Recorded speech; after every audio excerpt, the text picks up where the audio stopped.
Welcome back, you beautiful, unbreakable force of nature. Sit down for this one, because what I'm about to tell you is going to shift everything you thought you knew about the past 5 years of your life. Someone just broke the silence. Someone just cracked under the weight of their own guilt. Someone from that circle, that group, that family of smiling faces who swore they had your back just confessed everything they did behind it. And I mean everything.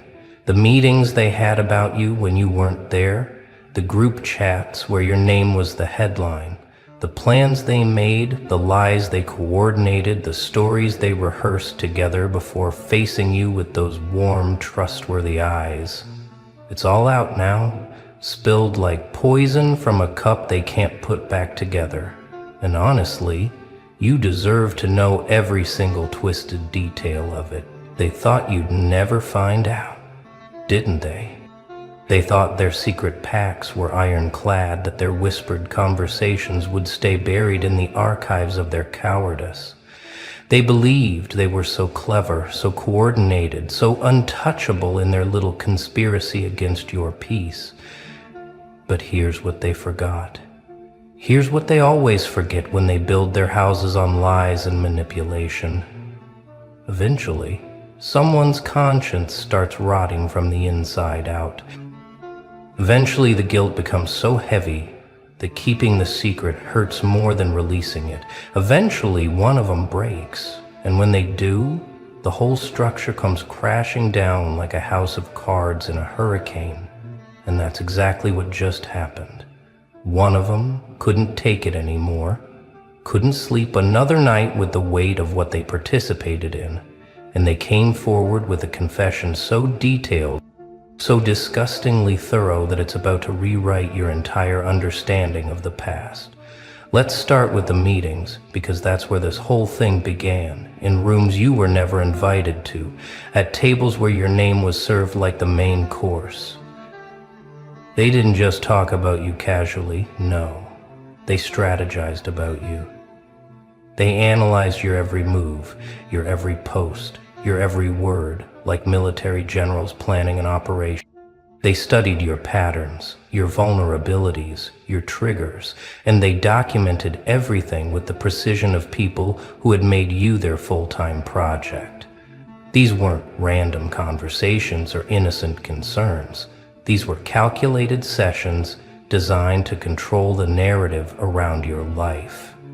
They decided together what story the world would hear about you, what version of events would become the truth, what pieces of your character they would erase, and what flaws they would magnify until they became your entire identity in everyone else's eyes. The confessor, the one who finally broke. They described these meetings with the kind of detail that makes your stomach turn. They talked about how someone would always start by saying something that sounded concerned, something like, "I'm just worried about them," or "I think they're going through something." But it was never about worry. It was about building a case, about creating a narrative that positioned you as unstable, unreliable, too much, too emotional, too intense, too anything that would make people question your truth before you even spoke it. They rehearsed their responses to things you hadn't even said yet. They prepared counter-narratives for situations that hadn't happened. They built an entire false reality around you and then invited others into it, one person at a time, until you were surrounded by people who believed a version of you that never existed. And the worst part, the part that's going to hit you like a brick, is that while they were doing all this, they were still showing up in your life with smiles. They were still texting you, still laughing at your jokes, still acting like nothing had changed. They perfected the art of the double life, one face for you and one face for the meetings.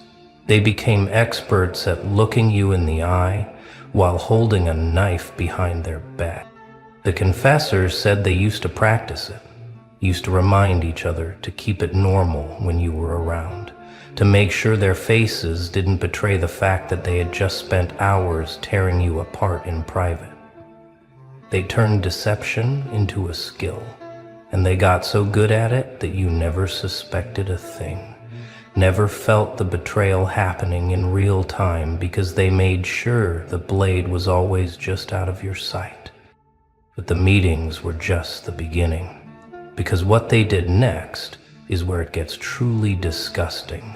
They didn't just talk about you in private, they coordinated a campaign against your reputation.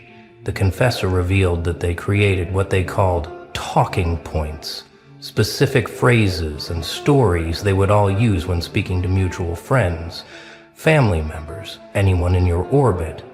They made sure everyone heard the same version of events, the same carefully crafted narrative that painted you as the problem while they positioned themselves as the concerned, caring, patient ones who had tried so hard to help you. It was psychological warfare disguised as friendship, and they executed it with the precision of people who had done this before. They had assignments, actual roles they played in this operation. One person was designated as the voice of reason, the one who would express sympathy for you while subtly planting doubt about your mental state. Another was the evidence collector, the one who would screenshot your posts, save your messages, document your every move so they could present it later as proof of whatever narrative they were building.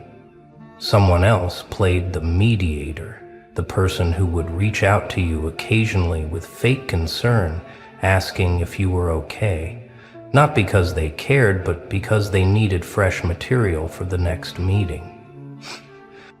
And there was always the amplifier, the one whose job was to make sure the story spread beyond your immediate circle, to whisper the narrative into the ears of people who barely knew you, but would now form their entire opinion of you based on coordinated lies. The confessor broke down crying when they described their own role in all this, how they had volunteered to be the one who stayed closest to you, who maintained the friendship while reporting back everything you said, every vulnerable moment you shared, every private struggle you confided. They called it gathering intel, but what it really was betrayal dressed up in strategic language. They admitted that there were times you would tell them something personal, something painful, and they would nod and hug you and tell you it was going to be okay, and then they would immediately text the group with an update, turning your pain into ammunition, your vulnerability into evidence, your trust into their weapon. And the worst part, they said, was how easy it became, how quickly they stopped feeling guilty about it because the group had normalized it, had made it seem like they were doing something necessary, something protective, something justified. The confession included screenshots, actual proof of these group chats, where your name appeared hundreds of times, messages where they laughed about things you had no idea were even being discussed, conversations where they celebrated small victories in their campaign, like when someone you both knew started to distance themselves from you, or when you posted something vulnerable and they knew they could use it against you later. They treated your life like a game, your reputation like a ball they could toss around between them, your feelings like something irrelevant to their strategy. And reading through these messages, seeing the timestamps, realizing these conversations were happening on days when they were still texting you, thinking of you and here if you need anything, it's enough to make you question everything you thought you knew about human nature. Now let's talk about the specific tactics they used, because this is where the confession gets truly disturbing. They didn't just spread lies. They engineered situations designed to make you look unstable. The confessor described something they called provocation protocols, deliberate actions meant to trigger emotional responses from you that they could then use as evidence of your instability. They would say things designed to upset you, then act shocked when you reacted. They would withhold information, change plans last minute, exclude you from events, all while watching to see how you'd respond, hoping you'd break down so they could point to your reaction as proof of everything they'd been saying about you. One particularly evil tactic they used was what the confessor called the setup, where they would create situations that had no good outcome for you. They would invite you to gatherings where everyone had already been briefed on the narrative against you, where people were primed to interpret everything you did through a negative lens. You could be quiet and they'd call you withdrawn and antisocial. You could be engaged and they'd call you attention-seeking and desperate. You could tell a joke and they'd call you inappropriate. You could be serious and they'd call you too intense. There was no version of you that would be acceptable, because acceptance was never the goal. Validation of their predetermined narrative was. And after these events, they would have follow-up meetings where they would dissect your behavior, finding evidence to support their case in every single thing you did or didn't do. They also admitted to something called isolation engineering, where they systematically worked to separate you from anyone who might support you or see through their manipulation. They would plant seeds of doubt about you with mutual friends, subtle comments that sounded like concern but were designed to make people question your judgment, your stability, your version of events. They would volunteer to check in with people after they spent time with you, supposedly to see how you were doing, but really to reinforce their narrative and make sure no competing truth could take root.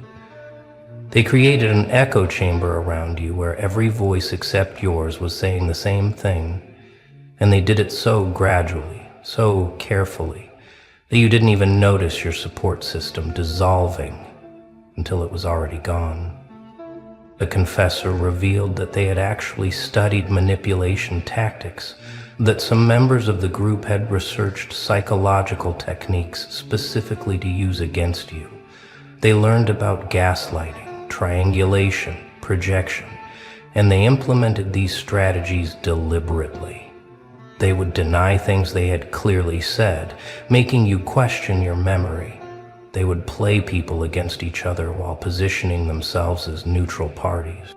They would accuse you of the exact behaviors they were engaged in, projecting their toxicity onto you so thoroughly that you started to believe maybe you were the problem. And the most disturbing part is that they knew exactly what they were doing. They weren't acting out of ignorance or misunderstanding.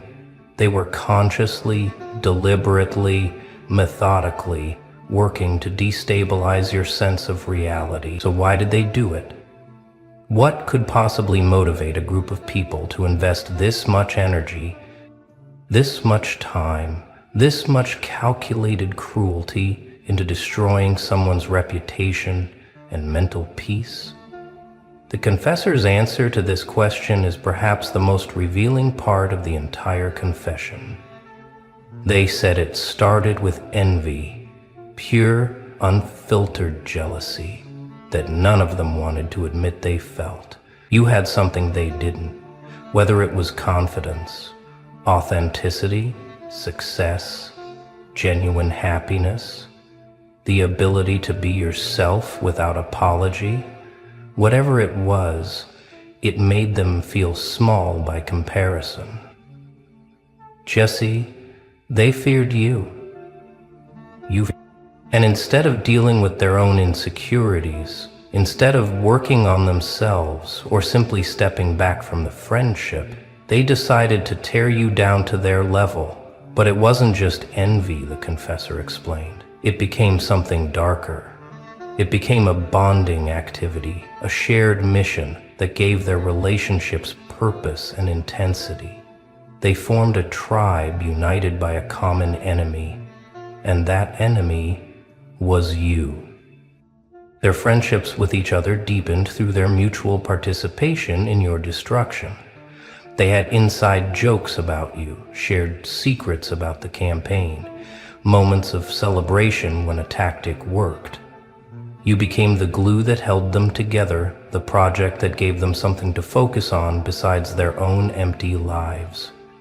And the more invested they became in the narrative they'd created, the more they had to defend it. Because admitting they were wrong would mean facing the monstrous thing they had collectively become. The confessor also revealed something that might be the hardest thing to hear. Some of them genuinely convinced themselves they were doing the right thing. They had told the lie so many times, reinforced it so consistently among themselves, that they started to believe it. They created an alternate reality where you were actually the villain, where their actions were justified, where they were somehow the victims or the heroes protecting others from you. They built an entire mythology around their betrayal that absolved them of guilt and allowed them to sleep at night. The human mind's capacity for self-deception is terrifying, and they exploited it fully, rewriting history in real time until they couldn't even remember that the story had started as a fabrication. And here's the truly sick part. The confessor admitted that there were moments when some of them had doubts, times when someone would say, maybe we're going too far, or I'm starting to feel bad about this. But those doubts were always shut down by the group. They had created a culture where questioning the narrative was seen as betrayal, where showing compassion for you was treated as weakness or naivety. They reinforced each other's worst impulses, talked each other out of guilt, reminded each other of the story they'd agreed upon whenever someone's conscience started to surface. They became a cult with a single doctrine. You were the problem, and anything they did in response to that problem was justified. It's a level of collective delusion that would be almost impressive if it wasn't so absolutely disgusting. Now here's what happens next. Because this confession doesn't just expose them, it liberates you. Every moment of confusion you felt, every time you questioned yourself, every instance where you thought maybe you were being too sensitive or reading too much into things, all of it now makes perfect sense. You weren't paranoid. You were picking up on something real. Your instincts were screaming at you that something was wrong, and you were right. The gaslighting didn't work completely, because some part of you, some inner knowing they couldn't reach, held on to the truth, and now that truth has been validated in the most concrete way possible, through the confession of someone who was there, who participated, who kept records. But here's what they didn't account for. Here's the flaw in their entire operation. While they were busy trying to destroy you, you were busy becoming someone they could never touch. While they were having meetings about you, you were building yourself in silence. While they were crafting narratives, you were living your truth. While they were investing all their energy into tearing you down, you were investing your energy into rising above anything they could possibly do to you. They made you their full-time project. And in doing so, they revealed that their entire existence had become about you, while your existence had nothing to do with them. You already won, and this confession is just the universe's way of making sure you know it. The confessor said something that should bring you immense satisfaction. They're terrified now. Now that the truth is out, now that the confession exists, they're panicking. They're scrambling to control the damage, reaching out to people trying to get ahead of the story, suddenly concerned about how they'll be perceived. The same people who spent years carefully crafting a false narrative about you are now desperate to craft a narrative about themselves, one where they're not the villains this confession makes them out to be. They're experiencing a fraction of what they put you through. The paranoia, the fear of judgment, the anxiety about reputation. And unlike you, they actually deserve it because their reputation is based on lies, and yours never was. And here's your power in all this. You don't have to do anything. You don't have to seek revenge. You don't have to expose them publicly. You don't have to confront anyone or demand apologies. The truth is already working on your behalf, spreading through the same networks they once used against you, changing minds, shifting perceptions, revealing them for what they are. Your vindication doesn't require your effort because it's built on facts, on evidence, on confession. Their destruction is inevitable because it's built on lies that have now been exposed. You can simply continue living your life, being your authentic self, thriving in your truth, while they crumble under the weight of theirs. That's the beautiful irony of this whole situation. They spent years trying to destroy you and ended up destroying themselves. But let's go even deeper, because there's a truth here that transcends this specific situation. A truth about people and power and what happens when someone refuses to be broken. The reason they targeted you, the reason they invested so much energy into trying to tear you down, is because you represented something they couldn't control. You were authentic in a world of performance. You were genuine in a world of facades. You had the courage to be yourself while they were busy being whoever they thought would get them approval. Your very existence was a mirror reflecting their own inauthenticity, and instead of using that mirror to grow, they tried to shatter it. This is what always happens to people who refuse to play the game, who won't compromise their truth for comfort, who insist on being real in spaces that reward pretense. The system, the group, the collective mediocrity, it always tries to eliminate the ones who remind everyone else what integrity looks like. They can't let you thrive because your thriving exposes their compromise. They can't let you succeed on your own terms because your success questions their sacrifice. They can't let you be happy being yourself because your happiness reveals that all their contortions and calculations and careful image management were unnecessary. You're living proof that there's another way, and that scares them more than anything else ever could. The confession reveals this truth in stark detail. Multiple people in these group chats expressed frustration that you didn't seem affected by their tactics, that you kept going like nothing was wrong, that you still seemed happy despite everything they were doing. They were furious that their campaign wasn't working the way they wanted, that you weren't collapsing under the weight of their manipulation. Welcome back, you beautiful contradictions, you walking paradoxes, you smiling assassins who learn to weaponize kindness. They're still trying to figure you out, aren't they? Still trying to understand how someone so soft could be so lethal, how someone with angel eyes could have demon strategy, how you smiled at them with warmth while simultaneously dismantling their entire game plan 3 moves ahead. They thought your gentleness was weakness, your patience was ignorance, your silence was surrender. But what they failed to realize, what they couldn't possibly comprehend, is that you weren't playing checkers while they played chess. You were playing chess while they were still learning how to spell the word. Let's talk about that smile, shall we? That beautiful, disarming, absolutely devastating smile. They saw it and thought innocent. They saw it and thought harmless. They saw it and thought easy target. They looked at your face and made the fatal mistake of thinking your exterior matched your interior. They thought the softness of your features meant softness in your mind.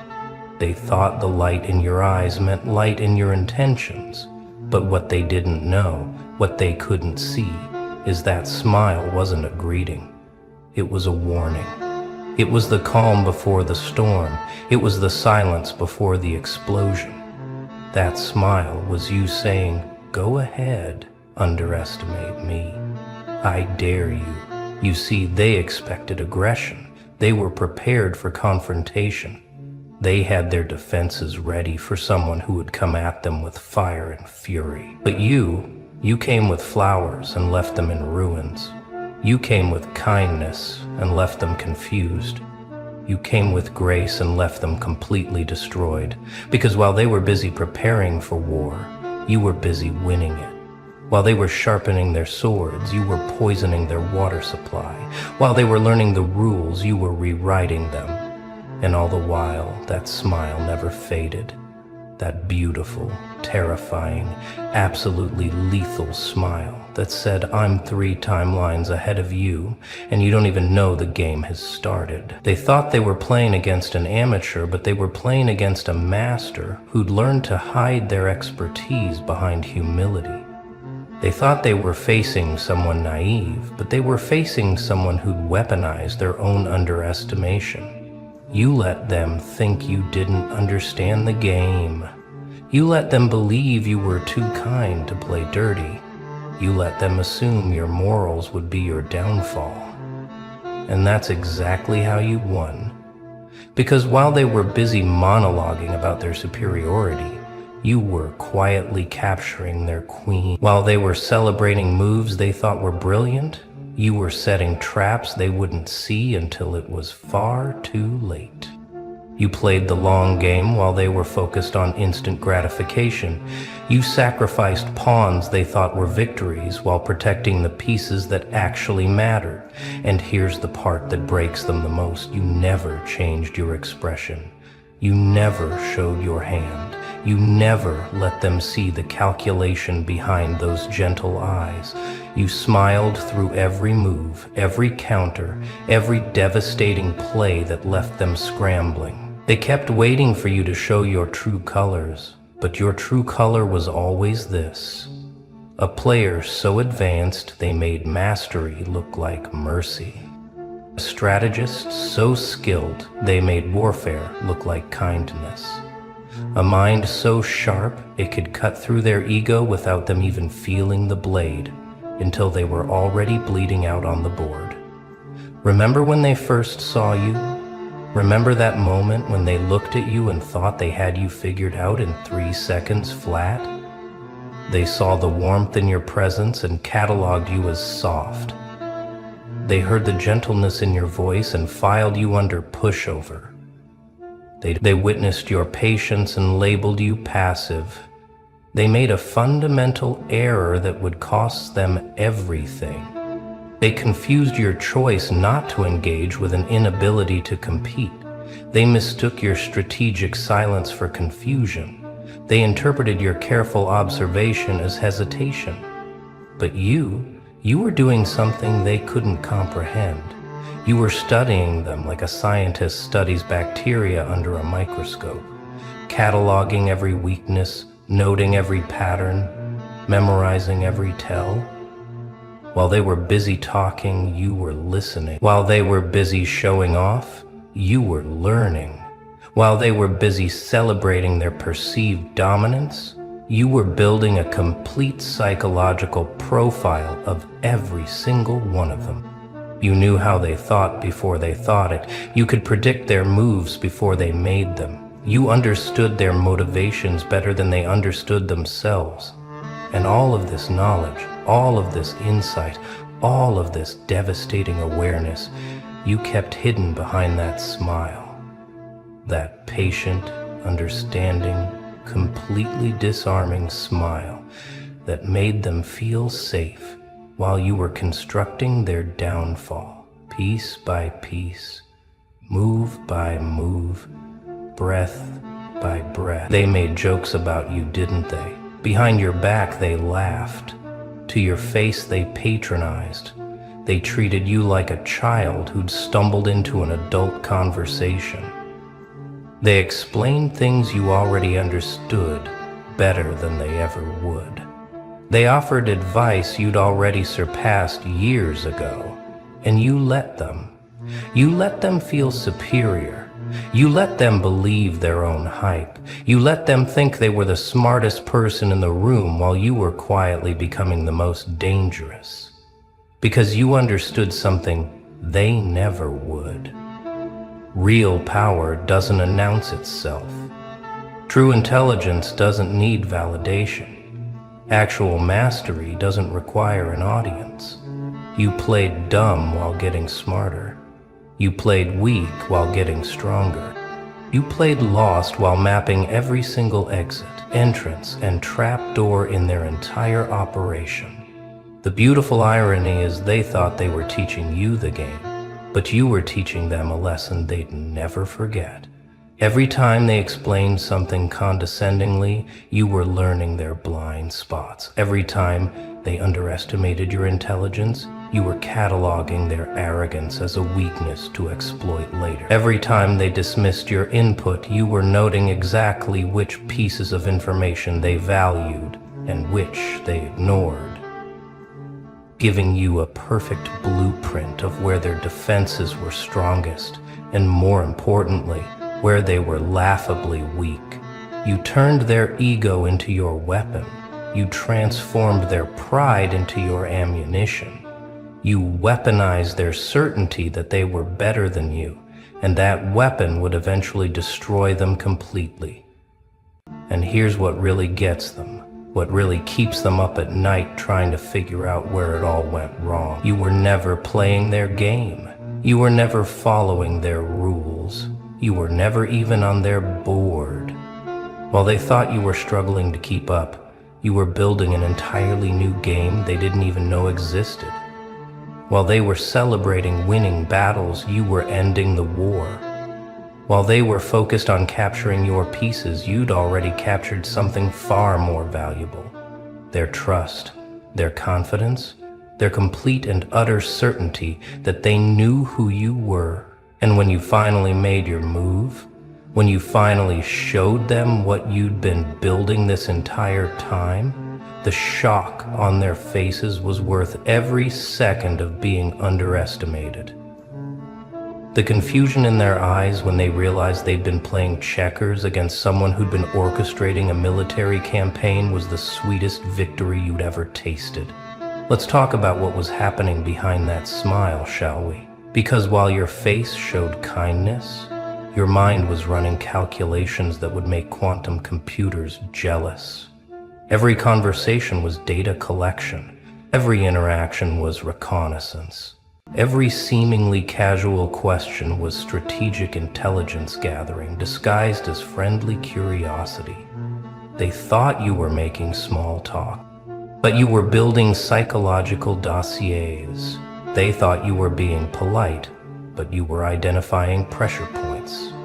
They thought you were just naturally curious, but you were mapping their entire mental architecture, finding every crack, every weakness, every point of structural failure that you could exploit when the time was right. You listened to their stories and learned their fears. You watched their reactions and discovered their triggers. You noted who they respected, who they dismissed, who they loved, who they hated, and most importantly, who they underestimated. Besides you, you cataloged their speech patterns to predict their thinking patterns. You studied their body language to understand their unspoken truths. You paid attention to what they didn't say, because the silences told you more than their words ever could. And all of this information, this massive database of human behavior and psychological vulnerability, you processed in real time while maintaining that gentle, harmless, absolutely devastating smile that kept them completely off guard. They never suspected a thing, because you'd mastered the art of looking exactly how they wanted you to look. When they needed someone soft, you appeared soft. When they needed someone confused, you appeared confused. When they needed someone to dismiss, you gave them every reason to dismiss you. You became a mirror reflecting back exactly what would make them most comfortable, most confident, most catastrophically wrong about who they were dealing with. You studied their egos like a mechanic studies an engine, learning exactly which parts needed stroking, which needed challenging, which needed ignoring to keep the machine running exactly how you needed it to run. And here's the genius of your approach. You never once lied. You never once pretended to be something you weren't. You simply allowed them to make assumptions while you strategically chose which parts of yourself to reveal and which to keep hidden. You let them see your kindness, but not your strategy. You showed them your patience, but not your calculation. You displayed your gentleness, but concealed your ruthlessness. You were always exactly who you were, but you controlled the narrative of their perception so masterfully, they thought they knew you when they'd only seen the tip of an iceberg that could sink their entire fleet. The calculation never stopped.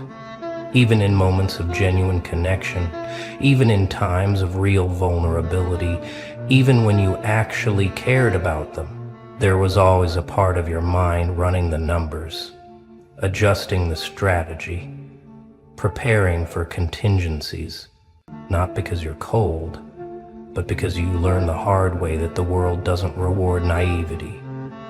You learn that kindness without awareness is weak. You learned that trust without verification is stupidity. So you became someone who could be genuinely warm while simultaneously being strategically brilliant. Someone who could care about people while also being prepared for them to betray you. Someone who could smile with real affection while keeping 3 backup plans in your pocket, just in case that affection wasn't returned with equal loyalty. Now we arrive at the beautiful part. The moment when all that patience, all that observation, all that strategic silence starts paying dividends they never saw coming. You'd been building this trap for months, maybe years, and they walked into it thinking it was a garden party. Every piece was positioned perfectly. Every escape route was covered. Every contingency was planned for. And they had absolutely no idea they were already captured, already defeated, already finished. They were still making moves thinking they were winning while you'd already declared checkmate 3 different ways they hadn't noticed yet. You gave them exactly what they wanted. If they needed to feel superior, you gave them opportunities to feel superior.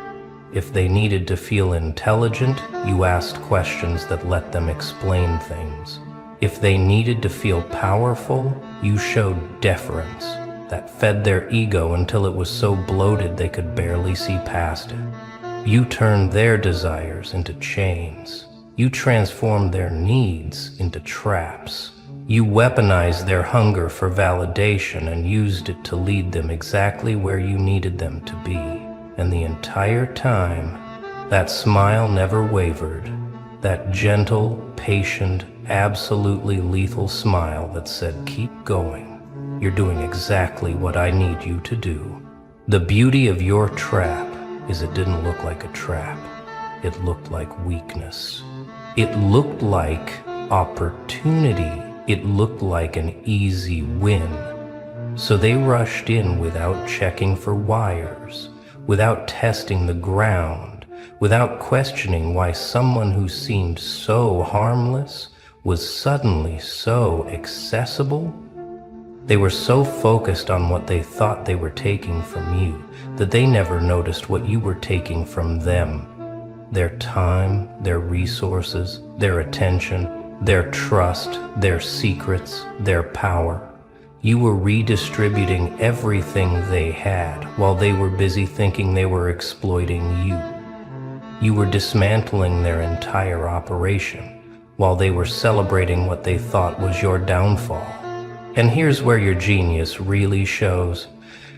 You didn't just trap them, you made them trap themselves. Every move they made to exploit you was actually a move that strengthened your position. Every attempt to manipulate you was actually them walking deeper into your manipulation. Every time they thought they were playing you, they were actually playing themselves. You turned their own strategy against them so completely they're still trying to figure out where their plan ended and yours began. You made them feel like puppet masters while you held every single string, and they pulled themselves into knots, thinking they were pulling yours. The timing was perfect because you'd been patient enough to wait for the exact right moment, not too early when they might still be cautious, not too late when they might have moved on. You waited until they were completely committed, completely invested, completely convinced of their superiority. You waited until their guard was at its lowest, because their confidence was at its highest. You waited until they'd bet everything on you being who they thought you were. And then, and only then, did you start showing them who you actually are. Not all at once. That would be too merciful.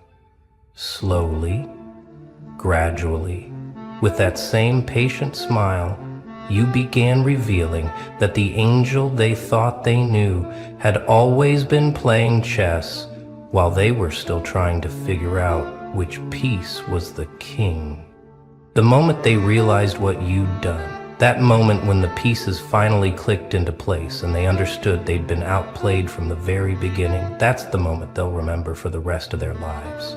You watched their faces shift from confusion to recognition to horror to respect to fear, all in the span of seconds. You saw the exact instant when their perception of you shattered and reformed into something they should have seen all along. You witnessed their reality cracking as they understood that every assumption they'd made was wrong. Every conclusion they'd drawn was manipulated. Every victory they'd celebrated was actually a step deeper into your strategy. They went back through every interaction in their minds, didn't they? Replaying conversations with new understanding, seeing the game within the game, recognizing the traps they'd walked into while thinking they were setting them. Every kind word you'd spoken suddenly had layers they hadn't considered. Every gentle suggestion suddenly looked like strategic positioning. Every moment of apparent vulnerability suddenly revealed itself as calculated exposure that got them exactly where you needed them. A 9, a kid, and all just results. All just makes. They're all just miss. They realized you hadn't been reacting to their moves, you'd been directing them. You hadn't been playing defense, you'd been conducting an orchestra. And every note they'd played, even the ones they thought were improvised, had been written in your score from the beginning.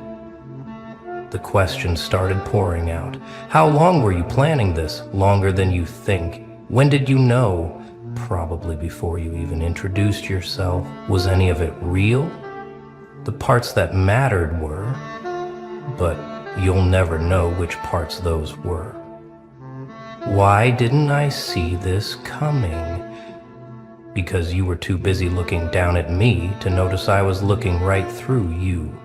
The interrogation in their eyes was desperate, trying to salvage some sense of control, some piece of ego, some shred of the narrative where they were still the intelligent ones and you were still the naive one they believed in.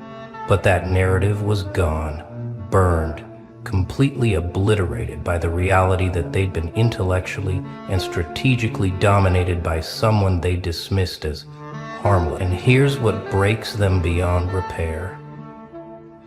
You're not angry. You're not vindictive.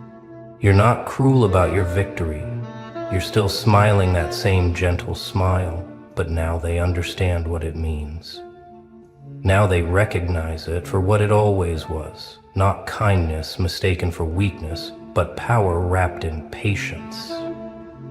You're not celebrating their defeat because you never saw this as a competition. To compete with them would require you to see them as equals. And you stopped seeing them that way the moment they underestimated you. You were never trying to beat them, you were teaching them a lesson about assumptions, about ego, about the danger of judging a player by their appearance rather than their performance. They want you to gloat.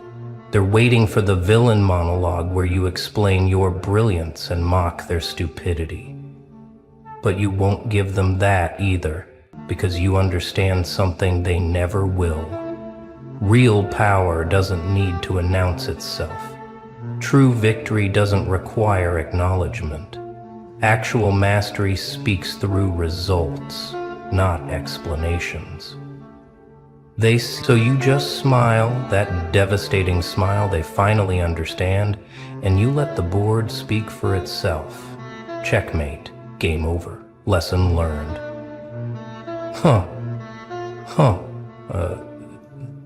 They really do.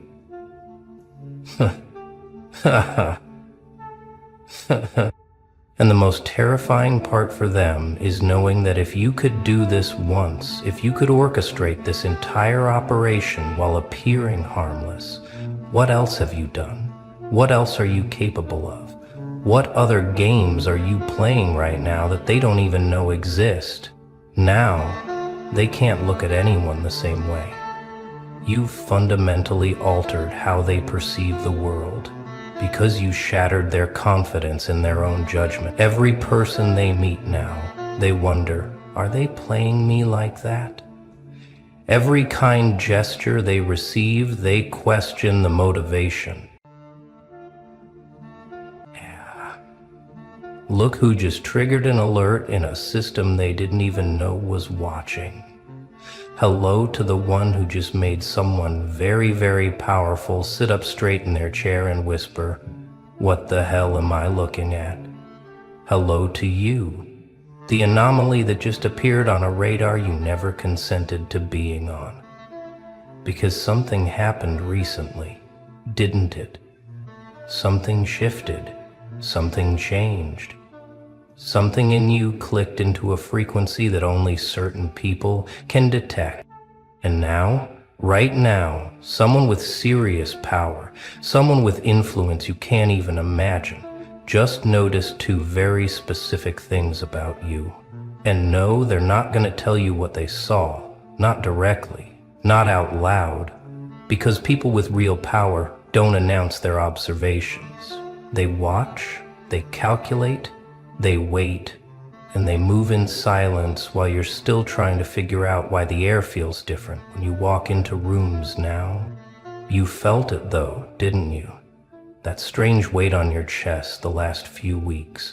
That feeling of being observed, not by cameras or algorithms, but by something that sees deeper. Something that reads energy signatures instead of profiles. They saw two things about you, two undeniable truths that you yourself might not even fully understand yet. And the moment they saw these two things, everything changed. Not just for you, but for them, because now they can't look away. They can't unsee what they saw, and they sure as hell can't ignore the implications of your existence anymore. This isn't paranoia. This isn't your imagination running wild. This is the cold, hard reality that you've finally become visible to people who operate on frequencies most humans never access. You've been upgraded in their system from background noise to priority alert, from nobody to case file, from another face in the crowd to the face that makes crowds part without knowing why. See, regular people, they still see you the old way. They still treat you like you're ordinary, like you're one of them, like you're still playing the same game on the same level. But the people with real power, the ones who move nations and shift markets and control narratives, they see something else entirely when they look at you now. And what's driving them absolutely mad? What's keeping them up at night, refreshing data and reviewing footage and asking their people to dig deeper? Is that they can't quite categorize what you are. You don't fit their models, you don't match their projections, you're not behaving according to any pattern they've studied before. You've become what they fear most in their carefully controlled reality. You've become unpredictable, uncontrollable, And worst of all, you've become undeniable. They noticed two things, just two, but those two things were enough to completely rewrite their assessment of you. And now you're not just on their radar, you're the reason they're recalibrating the whole damn radar. One moment you were invisible, beneath notice, just another soul grinding through existence, and the next moment you're glowing on their screens like a threat they can't afford to ignore. What changed? What did you do? What two things did they see that made you go from zero to everything in their analysis? Let me tell you what they saw. Let me pull back the curtain on what just made someone with serious power lean forward and say, "Get me everything we have on them." They saw the first thing, the thing you thought you were hiding, the thing you've been trying to suppress and contain and manage for years. They saw your capacity. Not your current state, but your capacity, your ceiling, your upper limit, the full scope of what you could become if you stopped holding back. Most people never get seen this way because most people never develop enough capacity to register on powerful people's instruments. Most people plateau early. They find their comfortable zone and they stay there until they die, never pushing, never testing, never discovering what they're actually capable of.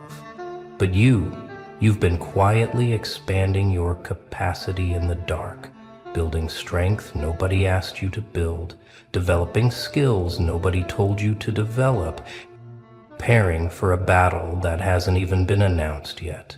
And they saw it. They saw that massive gap between who you are now and who you could become. And that gap terrified them. Because people with power, they're not threatened by what you are today, they're threatened by what you might become tomorrow. They saw the trajectory, the arc, the exponential curve of your potential, and they did the math in their heads. They calculated where you'll be in 6 months if you keep evolving at this rate. They projected your influence in a year. They simulated your impact in 5 years, and every single model came back with the same conclusion. This one is going to be a problem or an asset, but either way, they cannot be ignored.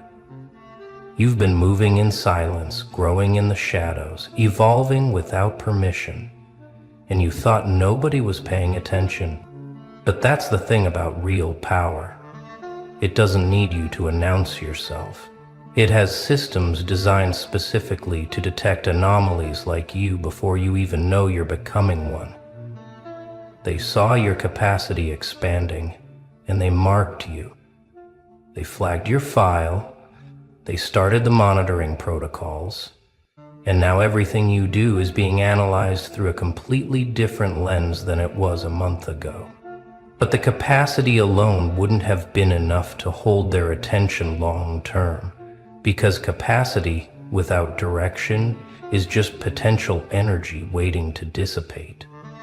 Lots of people have capacity, lots of people have talent, lots of people have that raw, untapped potential sitting dormant inside them. What made them unable to look away, what made you go from interesting to critical, was the second thing they noticed. They saw your awareness, and not just surface-level awareness, not just intelligence or street smarts or emotional literacy. No, they saw something far more dangerous. They saw that, you know the game is rigged. You know the system is built on lies. You know the narratives are manufactured. You know the authority is mostly performance. And most terrifying of all, you know you're being watched. You're not stumbling through life blind anymore. You're not swallowing the stories they feed the masses. You're not playing along with the illusion. You woke up, and they saw the moment it happened.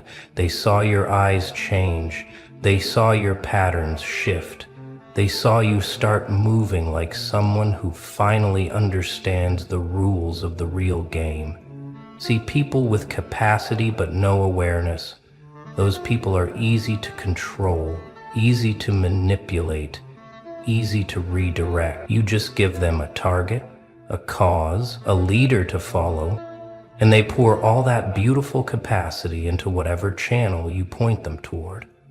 But people with capacity and awareness, people who see the cage and know they're in it, people who understand the mechanisms of control while simultaneously building the strength to break free, those people are extremely dangerous to any system built on compliance.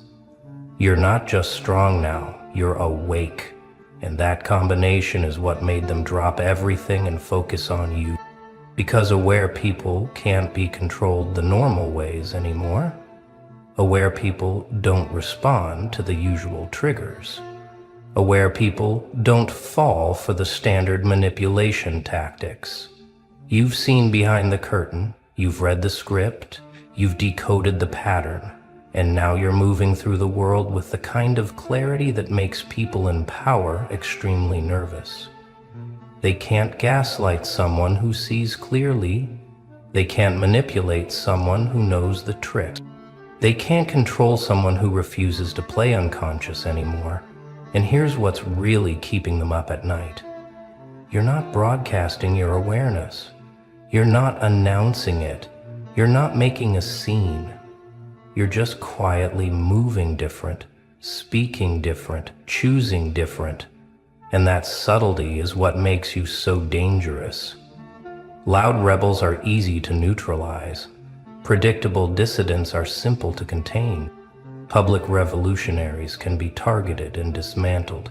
But quiet awakening, silent evolution, underground awareness spreading through changed behavior rather than shouted manifestos? That's nearly impossible to stop. They saw that you figured this out. They saw that you're not wasting energy on fights you can't win yet. They saw that you're playing a longer game than most people even know exists. You're building in private, learning in silence, growing in the shadows, and only showing the world the version of yourself that keeps you safe while you develop. That's strategic awareness, that's high-level consciousness, that's the mindset of someone who understands that the real battle isn't fought in public spaces, but in the quiet discipline of daily choices that compound over years. They noticed how you stop talking when certain topics come up, not because you're ignorant, but because you're strategic. They noticed how you let people underestimate you, not because you lack confidence, but because you understand the advantage of being misjudged. They noticed how you keep your real thoughts private, your real plans hidden, your real capabilities concealed until the moment they're needed. You're not performing your intelligence for validation. You're not displaying your awareness for applause. You're not showcasing your evolution for recognition.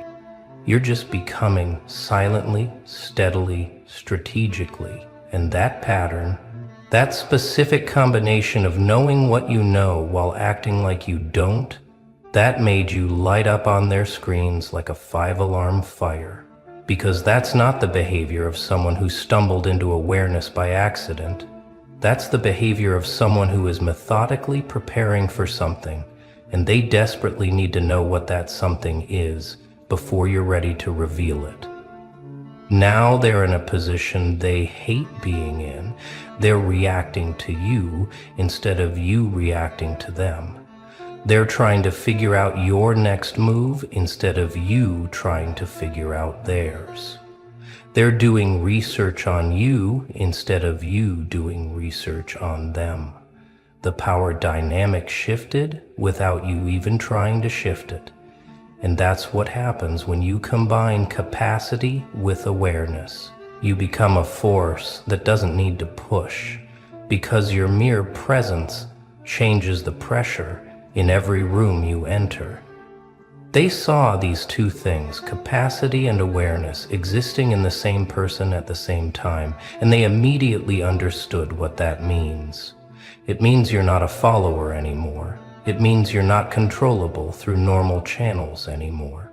It means you're not staying where they tried to keep you anymore. It means you're becoming something that could either serve their interests at the highest level or completely disrupt everything they've built. And until they know which one you're going to choose, they can't afford to look away for even a second. Here's what you need to understand about people with serious power. They don't waste attention on things that don't matter. Their time is currency, more valuable than anything you can imagine. Their focus is a resource they guard more carefully than their wealth. So when someone like that locks on to you, when they dedicate their systems and their people and their energy to tracking your movements, it's not random, it's not casual, it's because you represent something significant in their calculations. They can't look away because looking away means risk, and people at that level didn't get there by accepting unnecessary risk. You've become a variable they need to account for, a factor they must include in their equations, a piece on the board they can't afford to lose track of. And the wild part? You didn't ask for this attention. You didn't seek this level of observation. You were just living your life, doing your work, minding your business, growing in the ways you felt called to grow. But growth at a certain velocity always gets noticed. Evolution past a certain threshold always triggers alarms. Awakening beyond a certain depth always draws eyes from places you didn't know were watching.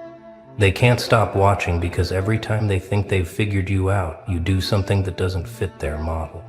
Every time they believe they've predicted your pattern, you shift in a way they didn't anticipate. You're not trying to be unpredictable. You're just responding authentically to your own evolution. But authentic evolution is inherently unpredictable because it's not following external scripts. It's following internal truth. An internal truth, real organic growth, genuine transformation, that doesn't move in straight lines that algorithms can predict. It spirals, it jumps, it pauses, it accelerates. It follows a rhythm that only makes sense to the person experiencing it. So they watch, and they analyze, and they build models, and you just keep being you. Keep growing how you grow. Keep moving how you move, and their models keep failing to capture the full picture. That's what's driving them crazy. They're used to being able to reduce people to predictable patterns, but you keep demonstrating complexity that resists reduction. Every conversation you have now gets reviewed, not by you, but by systems tracking linguistic patterns and psychological markers. Every decision you make gets added to a database, building a profile of your values and priorities. Every connection you form gets mapped into a network analysis showing your sphere of influence. They're not doing this because they're evil or because they want to hurt you. They're doing this because you've become strategically relevant, and strategic relevance demands intelligence gathering. You've graduated from civilian to asset or threat, and until they determine which one you are, you exist in this strange limbo where you're simultaneously being evaluated for recruitment and monitored for risk. They're trying to answer the fundamental question, is this person someone we can work with or someone we need to work against? And until they have that answer with certainty, the surveillance continues, the analysis deepens, the watching intensifies. You might feel it sometimes, that weight, that sense of being observed by something bigger than social media algorithms, something that sees deeper than your public persona, something that's measuring aspects of you that you don't even post about. And here's the twist. They're not just watching you. They're watching how other people respond to you. They're measuring your influence, tracking how conversations change when you enter them, noting how decisions shift when you offer input, calculating how much gravitational pull you have in your immediate circles. Because individual capacity is one thing, but capacity plus influence is something else entirely. They need to know if you're just personally powerful or if you're the kind of person who amplifies power in others, who sparks awakening in people around you, who catalyzes transformation just by existing in proximity to others. If you're just individually strong, you're interesting but manageable. But if you're a force multiplier, if your awareness spreads to others, if your capacity inspires capacity in those around you, then you're not just one person they need to account for. You're potentially the center of a movement they need to either co-opt or contain before it reaches critical mass. So they watch your friendships. They analyze your impact on conversations. They study how people change after spending significant time with you. They noticed you've been cutting people off lately, letting relationships die that used to define you, walking away from situations that no longer serve your growth. And that confirmed something for them. It confirmed that your awareness isn't just intellectual, it's operational. You're not just thinking differently, you're living differently, moving differently, choosing differently. You're applying what you've learned, pruning what needs to be pruned, protecting your energy with the kind of ruthlessness that only comes from someone who finally understands that their evolution is too important to sacrifice for comfort or convenience. They saw you make hard choices without announcing them, saw you set boundaries without explaining them, saw you rebuild your entire social infrastructure around your new understanding of what matters. And that level of applied wisdom, that willingness to disrupt your own life in service of your growth, that told them everything they needed to know about how serious you are. You're not playing games anymore. You're not pretending anymore. You're not waiting for permission anymore. You became someone who chooses growth over belonging, truth over comfort, evolution over acceptance. And people like that are extremely rare. So here you are, standing at a crossroads you didn't ask to reach, facing a decision you didn't know you'd have to make. Because now that they've seen you, now that you've been flagged, now that you exist in their awareness, something has to happen next. They're not just going to watch forever. Eventually they're going to make contact. Eventually they're going to extend an offer or issue a warning. Eventually they're going to try to determine whether you're an ally or an obstacle. And you need to understand what's really being offered when that moment comes, because it won't look like what you expect. They're not going to send someone in a suit with a briefcase. They're not going to make some dramatic recruitment pitch. They're not going to reveal themselves overtly. Instead, opportunities will appear. Doors will open that were closed before. Invitations will arrive that make no logical sense based on where you were yesterday. Resources will become available. Connections will materialize. Paths will clear that seemed blocked just weeks ago. And you'll have to decide, do I walk through these doors? Do I accept these opportunities? Do I align myself with the systems that are now courting my capacity? Because that's what's happening. Whether you recognize it or not, you're being courted. Your capacity plus your awareness equals value, and value always attracts offers. They want to know if you can be incorporated into their structures, if your growth can be channeled into their goals, if your evolution can be harnessed for their purposes. And here's the thing. The offers won't feel like corruption. They won't look like selling out. They won't present as compromise. They'll look like opportunity, like recognition, like finally getting what you deserve, like the universe rewarding your hard work. The money will make sense, the positions will feel aligned, the partnerships will seem mutually beneficial. But underneath every offer is the same question.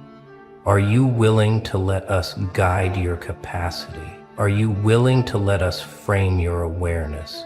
Are you willing to operate within our structure, even if that structure is what you've been learning to see beyond?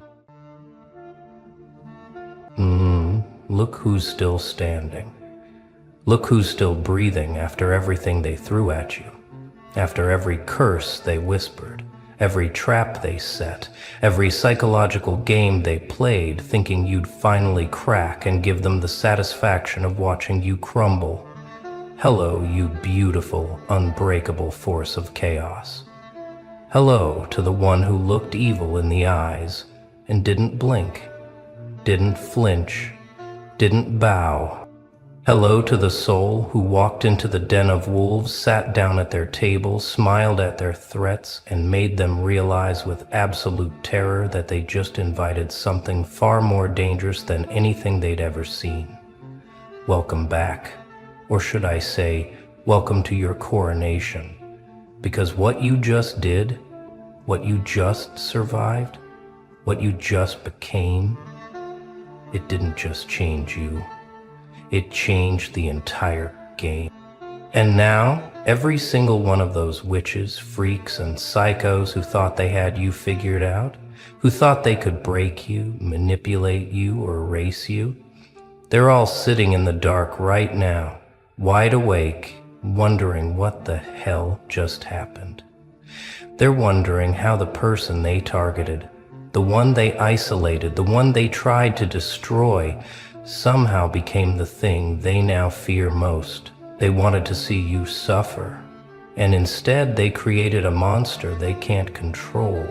You want to know what really happened here. You want to know why they're suddenly quiet, why they stopped talking, why the group chats went silent, why the gossip dried up, why the threats turned into distance.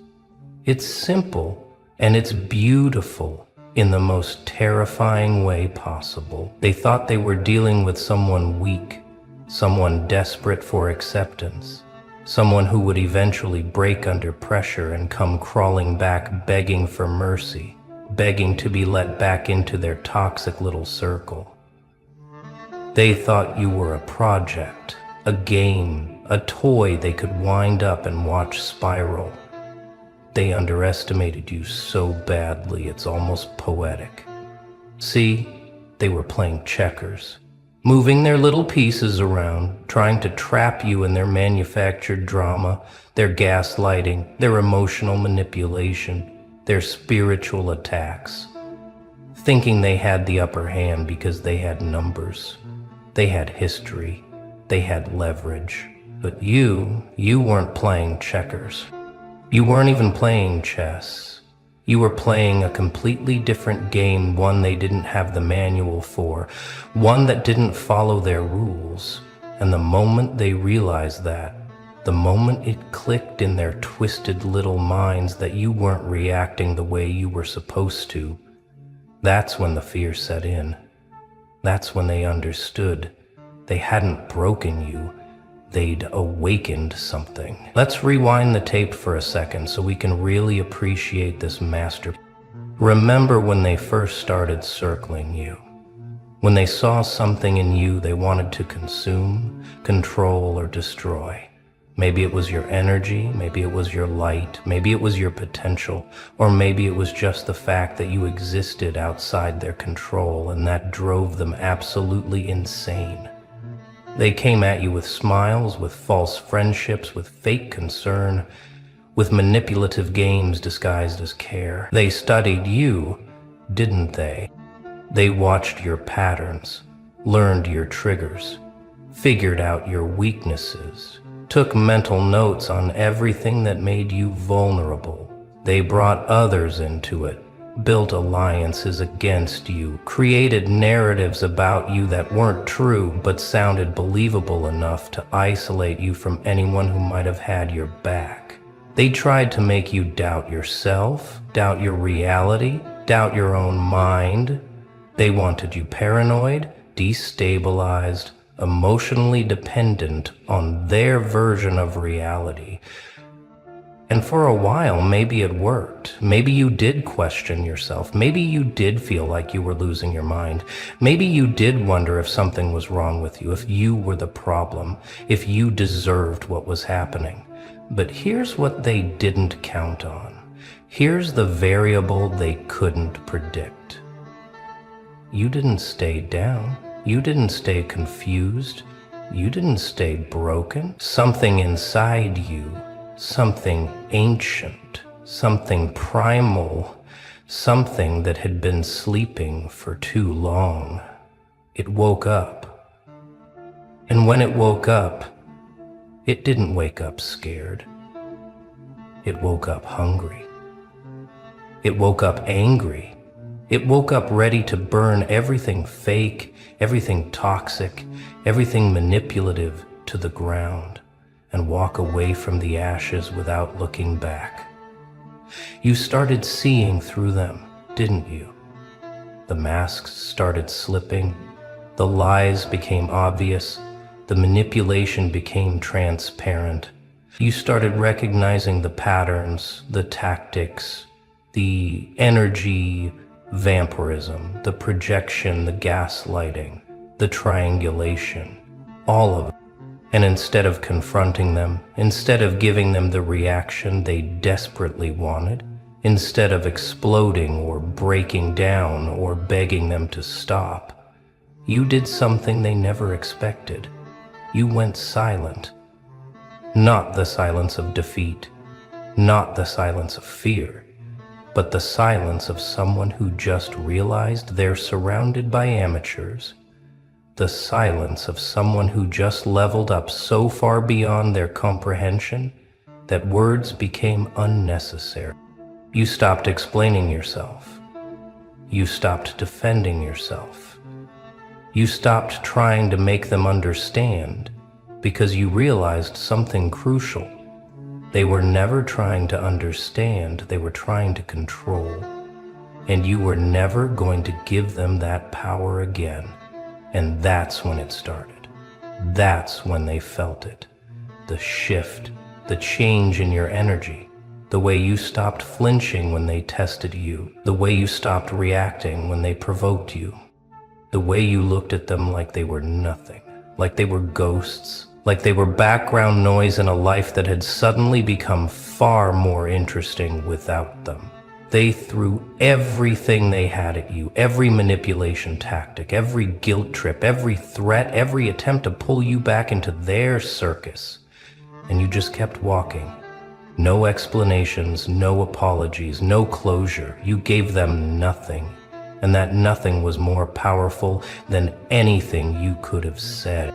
Because when you stop feeding the vampires, when you stop giving narcissists supply, when you stop reacting to psychos, they don't just get angry, they get desperate.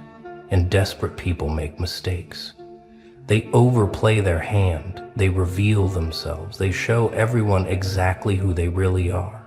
And while they were busy having their meltdowns, while they were busy trying to smear your name, while they were busy trying to convince everyone you were the villain, you were busy becoming untouchable. You were busy healing. You were busy evolving. You were busy building a version of yourself so powerful, so protected, so aligned with your truth that their attacks couldn't even reach you anymore.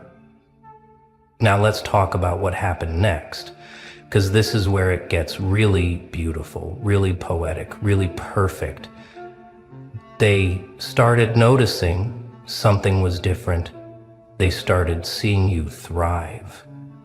They started watching you glow. They started realizing that everything they tried to take from you, you built back stronger. Every wound they inflicted, you turned into wisdom. Every betrayal they orchestrated, you used as fuel. Every lie they spread, you let expose itself. You didn't have to defend yourself because your life started defending you. Your peace defended you. Your growth defended you. Your silence defended you, louder than any words ever could. And suddenly they weren't laughing anymore. Suddenly they weren't feeling so powerful. Suddenly they were the ones feeling exposed, feeling watched, feeling like maybe they messed with the wrong one. See, they thought breaking you would elevate them. But instead, it revealed them. It revealed their emptiness. It revealed their need for drama. It revealed their addiction to chaos. It revealed that without someone to target, someone to tear down, someone to blame. They were just hollow shells with nothing substantial inside. And now they had to sit with that reality while watching you become everything they'll never be. Free, authentic, powerful, and genuinely happy without needing to destroy anyone to feel good about yourself. But here's where you really outdid them. Here's where you out-crazied every single witch, freak, and psycho who thought they had the upper hand. You didn't seek revenge. You didn't plot against them. You didn't spend your nights fantasizing about their downfall or scheming ways to hurt them back. You did something far more devastating, far more powerful, far more psychologically destructive to their egos than any revenge plot could ever accomplish. You became indifferent. You became genuinely, completely, unshakably indifferent to their existence. Not the fake indifference, where you're still checking their pages, still asking mutual friends about them, still secretly hoping they see you winning. No, the real kind, the terrifying kind, the kind where they literally don't exist in your universe anymore, where they're not even worth the mental energy it would take to hate them. That kind of indifference, that's the ultimate power move, because it tells them something they can't handle hearing. You're not important enough to hate. You're not significant enough to remember. You're not even interesting enough to think about. And for people whose entire identity is built on being powerful, being feared, being relevant, being the center of attention, that indifference is worse than any curse, any confrontation, any revenge. It's erasure. It's being forgotten by someone who was supposed to be destroyed by them. That's the ultimate insult, and you delivered it without saying a single word. Let me paint you a picture of what's happening in their world right now, because it's absolutely delicious. They're obsessed. They're checking on you constantly. They're scrolling through your content, your pages, your life, looking for any sign that you're still affected, still hurt, still thinking about them. And they're asking people about you. They're bringing you up in conversations that have nothing to do with you. They're telling stories about you, probably twisted versions designed to make them look like victims and you look like the villain. But here's the thing. Even their stories are about you. Even their lies keep your name alive. You live rent-free in their minds while they don't even cross yours. They thought they'd haunt you, but instead they're the ones being haunted. They're haunted by the fact that you're fine. They're haunted by the fact that you're thriving. They're haunted by the fact that nothing they did left a permanent scar. They're haunted by the reality that you survived them, outgrew them, and moved on to a version of life they'll never access because they're still stuck in the same toxic patterns, still playing the same games, still destroying everyone who gets close to them. And well, you're out here building something real, something meaningful, something they can see but never touch. And the funniest part? The absolute cosmic joke in all of this, they thought they were the crazy ones. They thought they were the dangerous ones.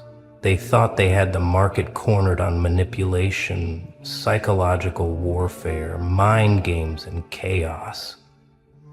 They walked around with this energy like they were untouchable, like they were the villains everyone should fear, like they were the ones writing the rules of engagement. But then you showed up. You sat quietly in their chaos. You observed their patterns. You learned their tactics. You understood their psychology better than they understood themselves. And then you did something they never saw coming. You mirrored it back at them. Not by becoming like them, but by showing them what real power looks like. Real power doesn't need an audience. Real power doesn't need validation. Real power doesn't need to manipulate, control, or destroy to feel strong. Real power is walking away from toxicity without looking back. Real power is healing in silence while they scream into the void.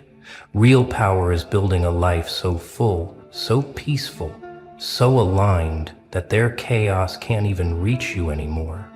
That's what you did, and it broke their entire worldview, because they realized in that moment that all their tactics, all their games, all their manipulation, it only works on people who still need something from them. Approval, closure, revenge, acknowledgement, anything. But you needed nothing, and that made you invincible. Now, we need to talk about the spiritual aspect of this, because whether you believe in energy, karma, universal justice, or whatever you want to call it, something bigger than all of you was watching this entire situation unfold.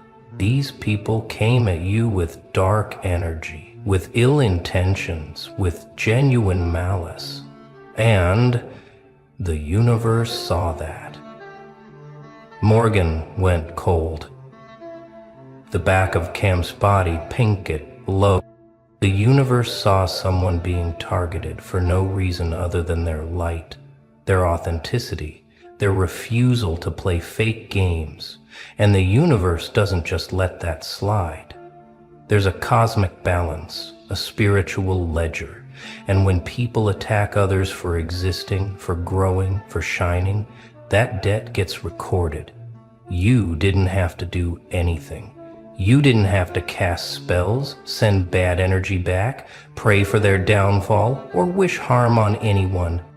You just had to stay true to yourself, stay aligned with your path, stay focused on your growth, and let the universe handle the rest. And handle it did. Look at their lives now. Look at the patterns repeating.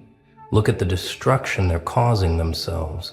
Look at how every bridge they burn isolates them further. Look at how every lie they tell catches up with them eventually. Look at how every person they target eventually sees through them and walks away. They're creating their own prison, their own hell, their own karma.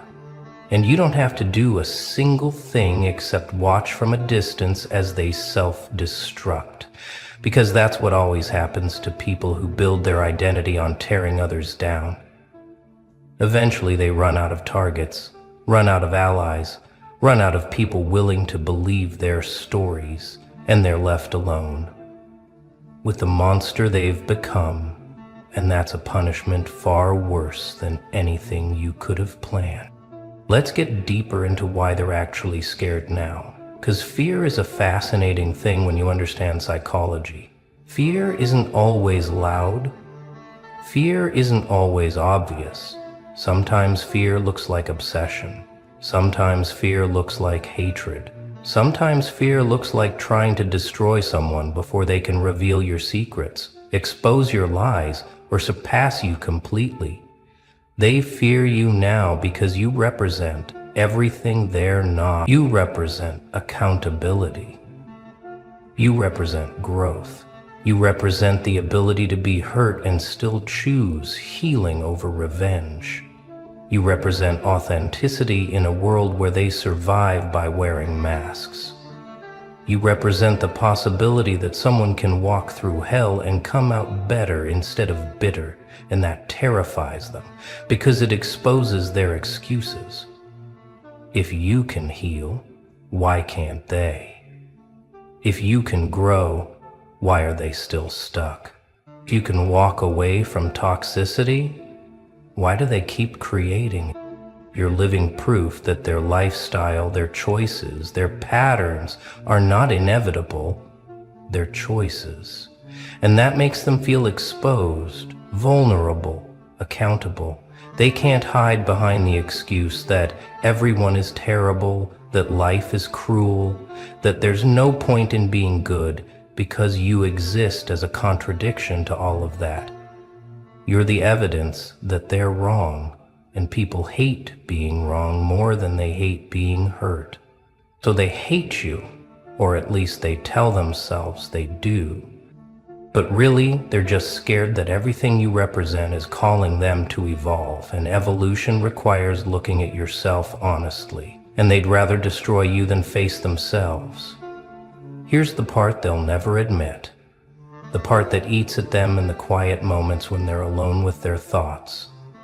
They miss you, not the version of you they tried to break, not the version of you they targeted, but the real you. The you that existed before they poisoned everything. They miss your energy. They miss the way you made them feel seen.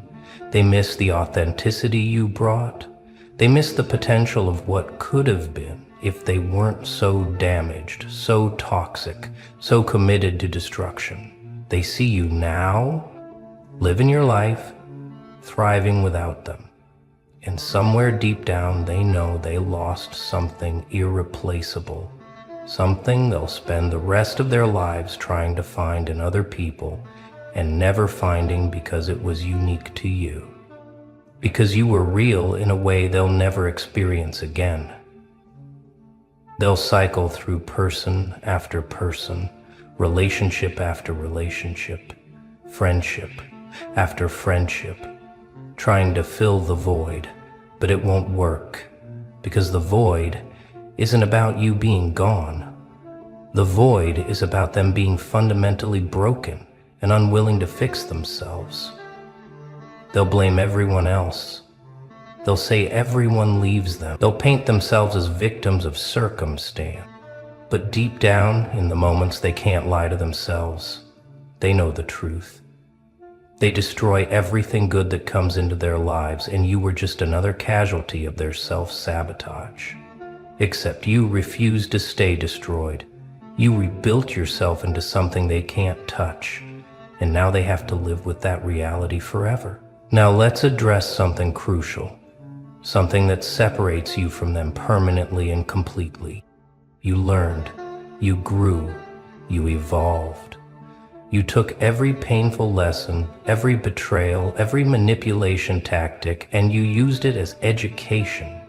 You studied human psychology without even realizing it. You learned to spot red flags instantly. You learned to trust your instincts.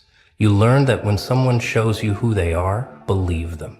The first time, not the 15th. You learned that closure is something you give yourself, not something you get from people who hurt you. You learned that some people are only in your life to teach you what you don't want, what you won't tolerate, what you deserve better than. You learned that walking away is sometimes the most powerful thing you can do, that silence speaks louder than arguments, that your peace is worth more than being right. You learned all of this while they learned nothing.